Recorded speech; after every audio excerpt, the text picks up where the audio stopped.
इतना प्रिय गीत गोविंद है महाप्रभु जी को कि उस समय गीत गोविंद के बड़े नियम हैं, बहुत ध्यान से सुनिए सब लोग। जो भी कोई गीत गोविंद का एक सर्ग का भी पाठ करते हैं उनको बहुत ध्यान धरना चाहिए कि आप किस स्थान पर बैठ करके गीत गोविंद बोल रहे हैं। क्योंकि श्री नाभाजी महाराज भक्तमाल जी में कहते हैं, ता सुनवे राधा रमण अवश्य पधारे।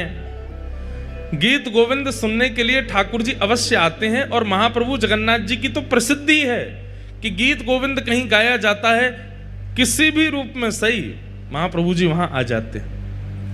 तो व्यक्ति को विचार करना चाहिए कि वह गीत गोविंद का पाठ स्थान, समय, परिस्थिति सब देख करके कहे कि अगर मैं यहां गीत गोविंद का पाठ करूंगा तो कहीं जगन्नाथ जी को आने में कष्ट तो नहीं होगा।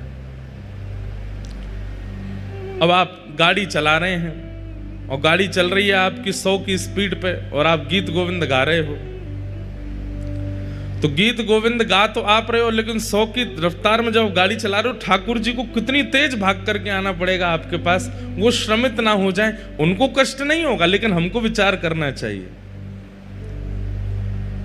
आप किसी ऐसे स्थान पर बैठे हैं जहां पवित्र नहीं है, शुद्धता नहीं है, बिल्कुल गंदगी पड़ी हुई है और आपके गीत गोविंद चल रहे हैं, तो महाप्रभु जी को वहां आना पड़ेगा। उसका विचार कीजिए। कभी भी गीत गोविंद कर सकते हैं, लेकिन थोड़ा प्रयास करके आसपास देख लीजिए कि महाप्रभु जगन्नाथ जी अगर आएंगे तो उनको कोई कष्ट तो नहीं होगा, तभी गीत गोविंद गाइए। अगर आप गा देते हैं तो उसमें पाप कोई नहीं है, लेकिन एक प्रेमी का स्वभाव होता है कि वो अपने प्रियतम को कष्ट नहीं देना चाहता।